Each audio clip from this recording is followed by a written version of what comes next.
They say therapists are the keepers of secrets, guardians of people's pain.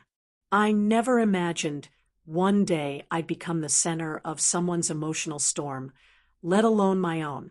It started like any other session.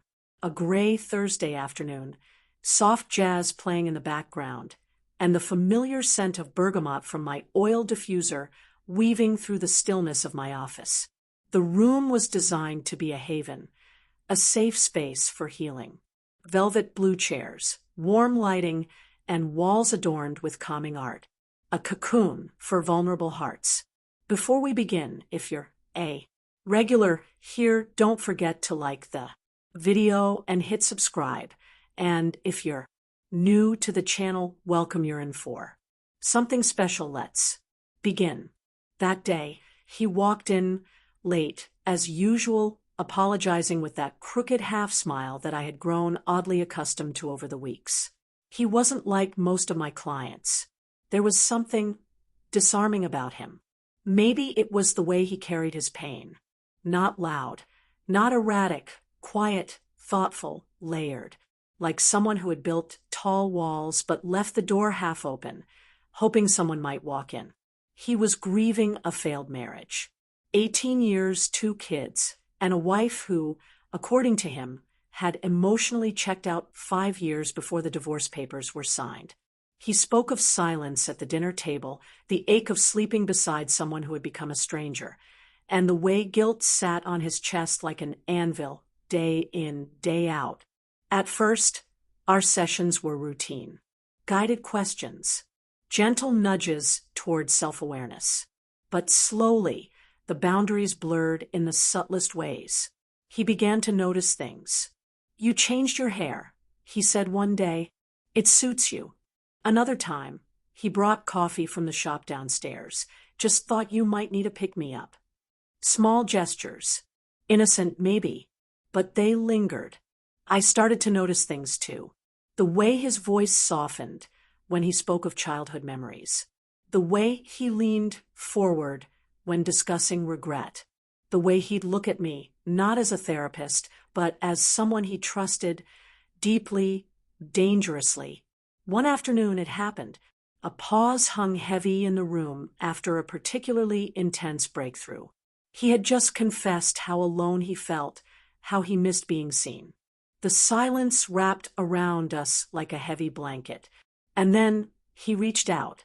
Not dramatically, not aggressively, just a hand gently over mine.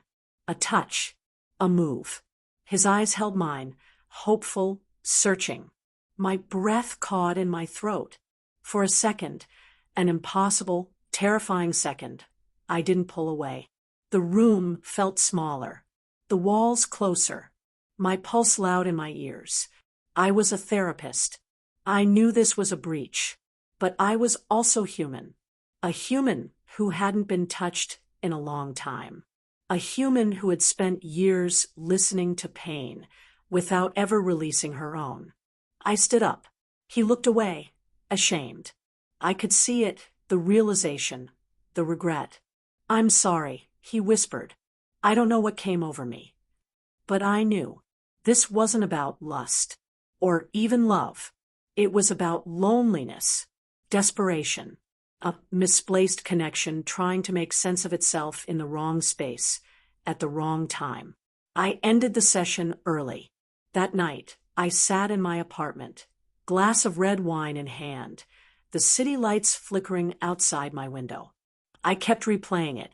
That touch, that look, the weight of it, the boundaries I had built suddenly feeling paper thin.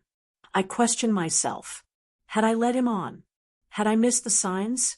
Was I projecting my own emotional starvation onto someone else's pain? The next session, I didn't wear perfume. I chose a more neutral tone in my voice. Professional, detached. I told him, gently but firmly, that our therapeutic relationship could no longer continue. He nodded, barely looking up. "I understand," he said, his voice thick with emotion. He walked out, and I never saw him again. But the story didn't end there, not really. Because after that day, I spent months unraveling my own heart.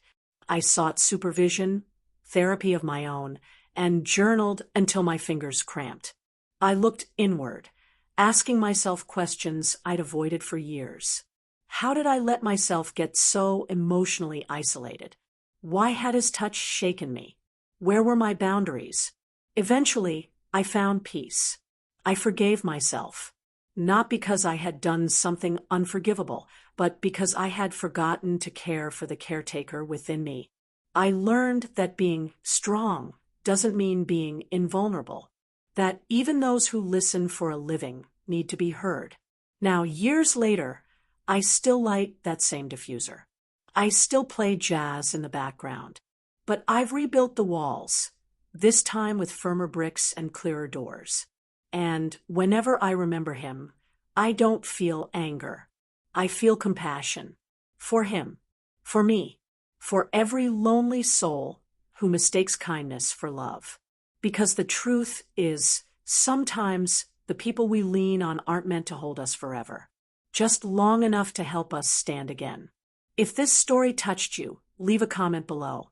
Have you ever found yourself torn between duty and desire? What did you do? Don't forget to like, share, and subscribe for more honest human stories like this. Your voice matters. You're not alone.